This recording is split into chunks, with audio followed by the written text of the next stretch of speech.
की महायुतीचा एक एकोपा दिसून आला त्याच्यातून?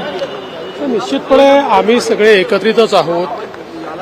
माननीय शिंदे साहेब असतील, मी असेल किंवा अजितदादा असतील, आमच्या महायुतीत कुठलेही मतभेद नाही. आम्ही निवडणुकीच्या पूर्वी देखील सांगितलं होतं की सगळे निर्णय सोबत बसून होतील.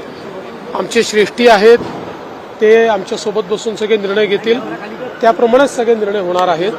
त्यामुळे मला असं वाटतं की कोणाच्या मनात जर काही किंतु परंतु असेल तर आज माननीय एकनाथराव शिंदे साहेबांनी तो देखील दूर केलेला आहे. पुढची प्रक्रिया कशी राहील सर? आता या संदर्भात आमच्या श्रेष्ठींसोबत सगळी बैठक होईल आमची. देवेंद्र फडणवीस यांनी मुख्यमंत्री बनावं अशी भाजपच्या कार्यकर्त्यांची मागणी आहे.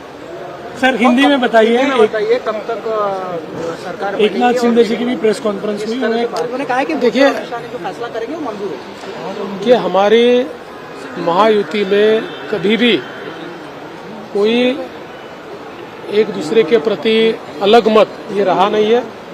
हमने हमेशा साथ में बैठकर निर्णय किए हैं और चुनाव से पहले भी हमने कहा था कि चुनाव के बाद साथ में बैठकर निर्णय करेंगे. कुछ लोगों के मन में जो शंकाएं थी उनको दूर करने का काम सम्माननीय एकनाथ शिंदे जी ने किया है. जल्द ही हम हमारे नेताओं के साथ बैठेंगे और उचित निर्णय करेंगे. कब तक सरकार बन जाएगी? राह देखिए थोड़ी.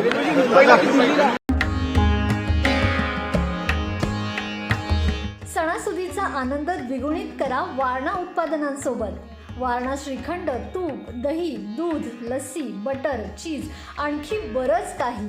सणासुदीच्या काळात शुद्ध आणि सात्विक वारणा उत्पादने घरी आणा. वारणा, आनंद अस्सल चवीचा.